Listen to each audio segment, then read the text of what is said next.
सांसद का अपमान संसद का अपमान है।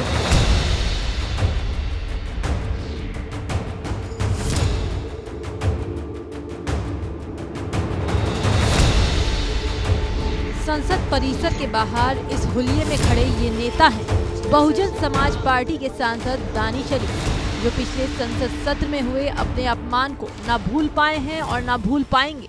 उन्होंने बीजेपी के सांसद रमेश बिधूड़ी के खिलाफ अपनी आवाज बुलंद करने के लिए ये तरीका अपनाया। संसद के शीतकालीन सत्र में दानिश अली गले में तख्ती और काले कपड़े पहनकर पहुंचे। उस तख्ती पर लिखा था, सांसद का अपमान संसद का अपमान है, लोकतंत्र के लिए रमेश बिधूड़ी पर कार्रवाई करें। बसपा सांसद के विरोध प्रदर्शन का ये तरीका देख तमाम मीडिया कर्मी उनसे इस पर सवाल करने लगे, जिसके बाद दानिश अली ने सख्त लहजे में सरकार से सवाल किया कि जिस शख्स ने देश की संसद को शर्मसार किया, अपमानित किया, उस पर अब तक कोई कार्रवाई क्यों नहीं की गई। देश की संसद को शर्मसार करने का काम भारतीय जनता पार्टी के सांसद श्री रमेश बिधूड़ी ने किया, उसके खिलाफ अभी तक कोई कार्रवाई नहीं हुई है, क्योंकि वो आखिरी दिन था। आज पहली बार संसद मिल रही है, लोकसभा मिल रही है, इसलिए मैंने कहा कि सांसद का अपमान संसद का अपमान है, कोई मेरा अकेला नहीं है।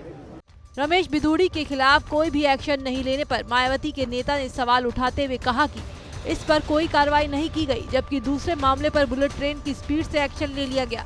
साथ ही बसपा सांसद ने काले कपड़े पहनने पर कहा, सबसे बड़ा काला दिन तो वो था जब रमेश बिधूड़ी ने उन्हें भरी संसद में अपमानित किया था।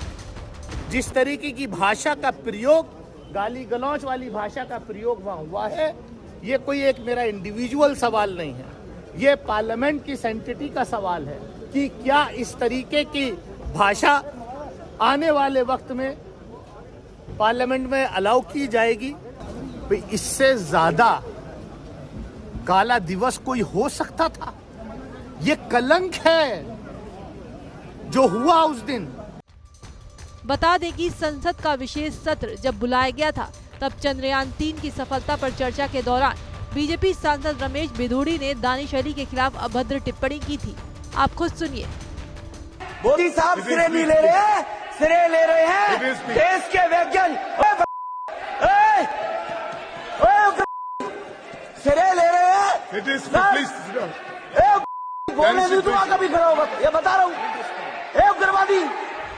ये मामला इतना बढ़ गया था कि दोनों पार्टियों की तरफ से एक दूसरे के खिलाफ कार्रवाई की मांग की गई थी। उसके बाद ओम बिरला ने सभी शिकायतों को सदन की विशेषाधिकार समिति को भेजते हुए पूरे मामले की जांच कर अपनी रिपोर्ट सौंपने का निर्देश दिया था। फिलहाल ये मामला इस सत्र में फिर से तूल पकड़ रहा है। अब देखना ये है कि इस मामले पर एक्शन कब लिया जाता है और आखिर किस सांसद पर कार्रवाई होती है। भारत की बात रोहित सिंह सावल के साथ सिर्फ एबीपी न्यूज पर।